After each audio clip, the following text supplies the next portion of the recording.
Purdy right now currently boasts the highest yards per attempt through 12 games in NFL history. Not bad for dink and dunk.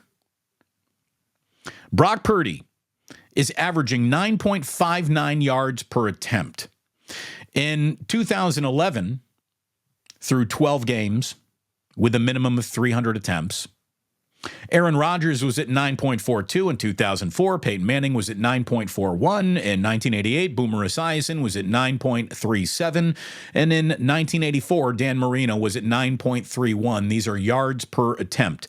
Now, every single one of those quarterbacks, every one of them, Rodgers, Manning, Boomer, and Marino, won MVPs in those years that Brock is now outperforming.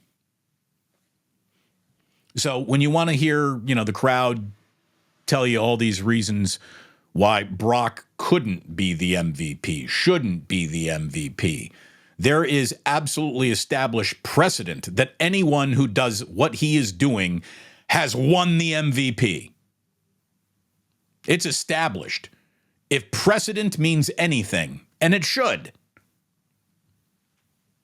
every single guy who's played like Brock is playing this year never played better than Brock, and all of them were still MVPs. So there you go. Brock Purdy, talking about updating the resume. Here it is. Before you hit send, and he sends it out to where do you send your resumes? I don't know. I don't know. I'm never gonna have to work for anybody again. I hope so. Who cares?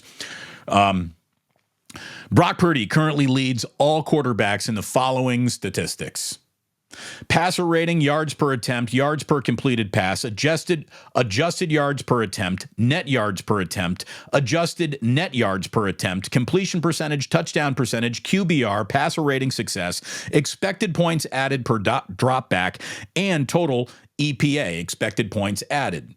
The only two categories he doesn't lead the NFL in right now are passing yards, very impressive at C.J. Stroud in his rookie year, and passing touchdowns, that's Dak Prescott in Dallas. And those two stats, yards and touchdowns, were deemed not good enough to evaluate who should be MVP. That's why all this advanced metric nonsense was invented in the first place. The passing yards and touchdowns got turned into batting average and RBI in Major League Baseball. Like if you're just talking about those as the stats that matter, there's a whole list of other stats that no, these matter more. Well, in all the stuff that everybody who thinks about football agrees on matters more than just passing yards and touchdowns and the right way to evaluate who's the best quarterback out here, Purdy leads in 1, 2, 3, 4, 5, 6, 7, 8, 9, 10, 11, 12 categories that matter more than the two categories that he doesn't lead in, and he is right up there on the list of who is leading in those two categories. He's got like 3, 4 fewer touchdowns than Dak. He's 7th in the NFL in passing yards, I think. So, he's right in those conversations too. Guy's freaking incredible. He's put up how about that? I don't want to say he's putting up unprecedented numbers, because he's putting up numbers that have been preceded by MVP award winners every time that they've done it. Now I can already hear Nick Wright. Saying the following: Brock Purdy's yards and everything he doesn't matter because it's all these yak yards doing the legwork for all of this statistical accomplishment. Kyle Shanahan draws up his production as much as Brock generates it. Okay, well, let's examine that. A producer for Niners Nation at KP Show produced the following. I thought this was really interesting. If your argument is that Purdy's stats have been padded with yards after catch production, and that is the genesis of his success, you're ignoring history. You're completely ignoring history. And this should hit Nick right in the gabagools. Okay? 48.5% of Purdy's passing yards this season have come after the catch. The average yards after catch for the past 10 MVP quarterbacks was 48%. Again, Brock Purdy's at 48.5%.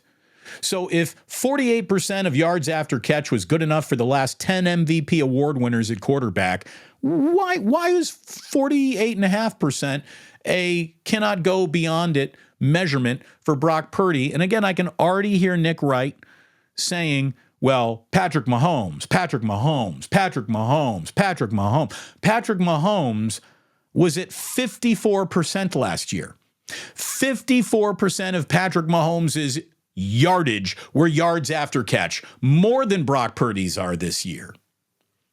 There is no retreating point for any argument if your argument is being presented as what Brock Purdy isn't. What Brock Purdy is historically and measurably about to be the runaway MVP of this league to the point where this shit could get unanimous when it's all said and done. Those are the kind of numbers that he's producing.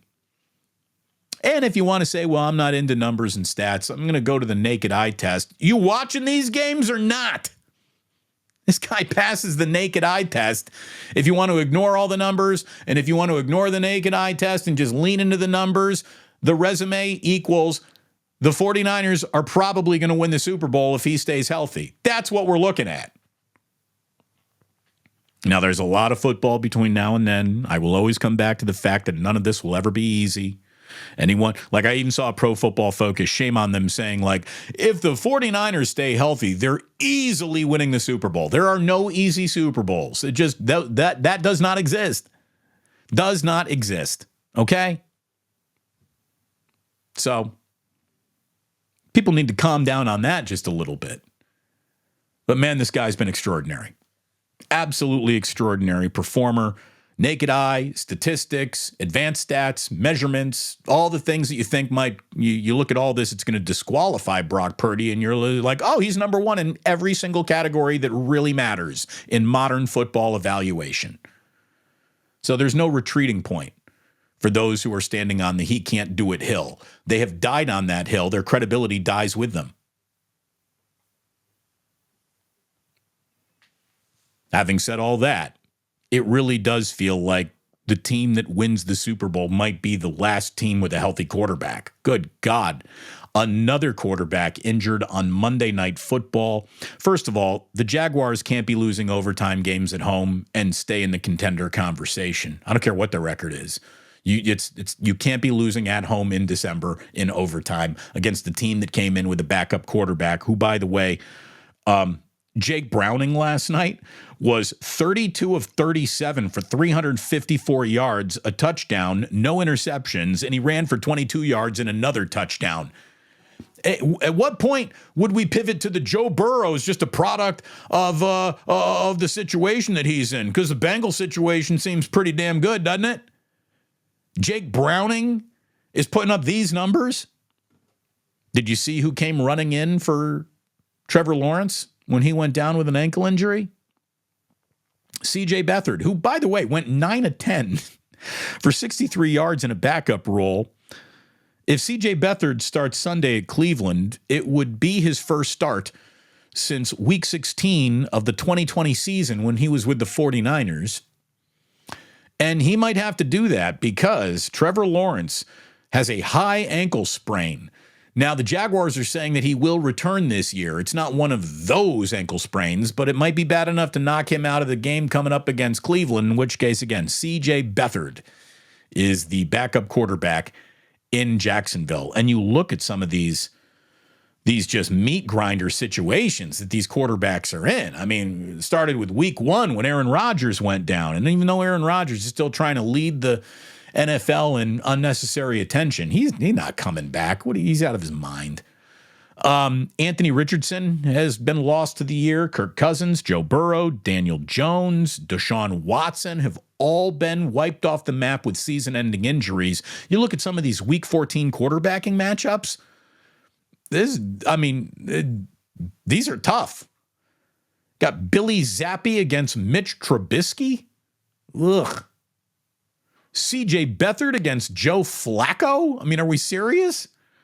Gardner Minshew against Browning? Okay. Bryce Young and Jameis Winston? Could be going down like that. Josh Dobbs is a question, right? Going against Aiden O'Connell? These are not sexy quarterbacking matchups. God, just keeping your quarterback healthy is just right at the center of any success that you may or may not have when it comes to being a team that contends.